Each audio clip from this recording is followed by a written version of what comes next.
Right now, though, we're going to move on with a look through the day's French newspapers. Diptyque Laurent is with me. Hi there. Hi, Kat. Now, you've picked out some of the top headlines today. We're going to start off with Le Parisien, which has an interview with Manuel Valls, who was until very recently Prime Minister.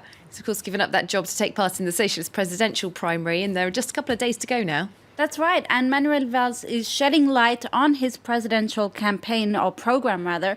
For Le Parisien, however, Valls is tense and nervous ahead of the primaries because he's having trouble shaking off the image he as prime minister. He's also trying to convince voters that he's different now, he's changed. This in reference, of course, to the feeling among certain voters that he pushed Hollande out of power, that he sort of stabbed him in the back. I've heard him referred to as Brutus, in fact. People saying he's needing to shake off this Brutus image. That's right, this sort of bloodthirsty image people might have of him. Now, Le Parisien reports on their front page that Valls himself says he doesn't believe he's a favorite.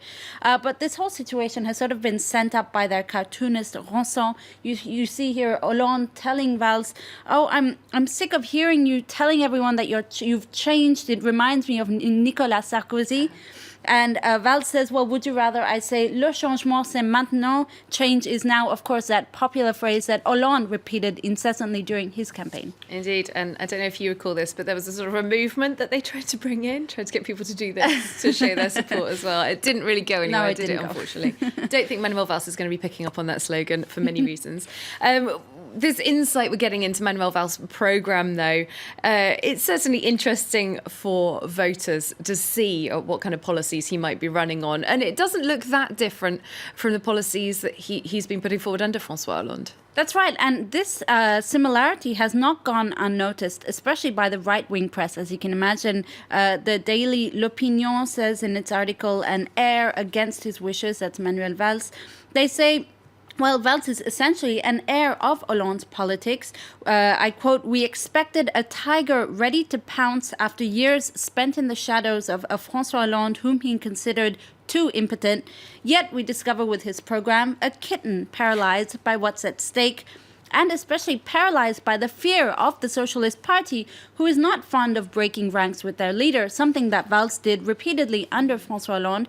Now, the other right-wing paper, Le Figaro, also takes to task in its editorial, saying that speaking out or speaking the truth was Valls' trademark, it was his DNA, it's what made him who he is, yet I quote, "We see we were wrong because Valls now as a presidential candidate is embracing all those socialist fads that he was so critical of time and time again."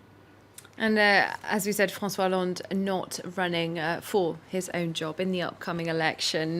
But all the same, L'Opinion is looking at what kind of party he's leaving behind him among the Socialist Party. And especially what kind of legacy in that party. For L'Opinion, François Hollande only leaves behind hatred and resentment. It's a damning indictment on his 5-year presidential term, Kat.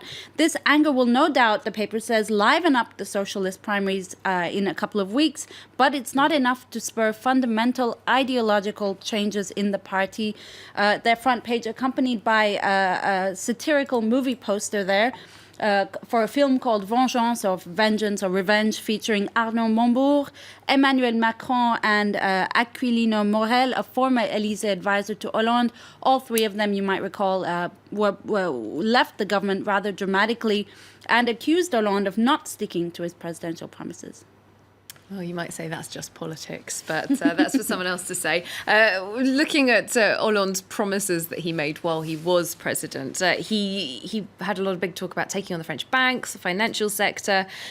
One French bank is taking to court a protester, according to L'Humanité. It's probably the craziest court case you will hear today, Kat. L'Humanité, the communist paper, reports that BNP is taking to court a man called Jean Palais. He's an anti-globalist protester accused of theft. Now, the bank accused him and a group of around 40 other protesters of stealing 14 chairs. As in what you sit on? As in what we're sitting on. Okay. Bank chairs. I don't know if there's a difference. Belonging to one of the bank's Parisian offices. Apparently, the chair is being sort of held ransom by the protesters, used as a symbol in the fight against tax evasion. The group has said they'll return the chairs if the bank, or if and when the bank coughs up money that they say they've been hiding away from the taxman. Okay, an interesting tactic indeed, like you say, a crazy court story. We'll end on something a bit less contentious, something that many thousands, if not millions, of Europeans have enjoyed over the years. It's a student exchange program known as Erasmus. It's actually 30 years old this year. Yep, actually today it turns 30.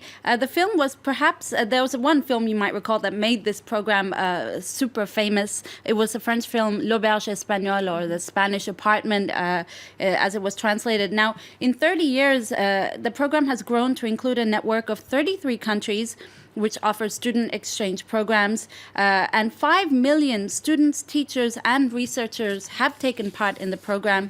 Le Parisien says when it was launched, it was sort of touted as an efficient tool against unemployment and I guess language learning. But it turns out it was an extremely fertile school of life.